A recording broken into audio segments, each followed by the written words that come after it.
Kayong mga babae, kung umiinom ng alak yung mister nyo, huwag nyong pagalitan, huwag nyong sigawan.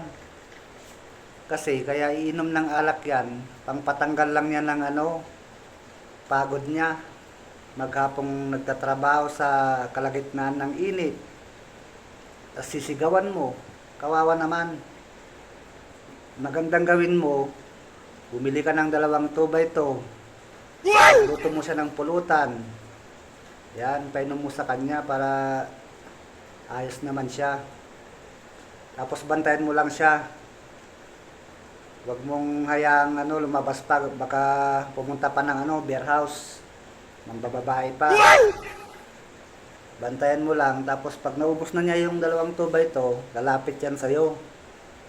Sasabihin sa'yo ganito: "Kumare, ang ganda-ganda mo, mare.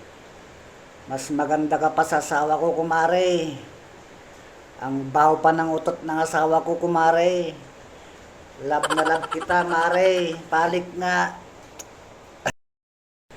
Kapag ganun na yung sinabi sa'yo, ay kaya nang bahala dyan sa mister nyo. Kung anong gusto nyong gawin sa kanya, out na ako dyan.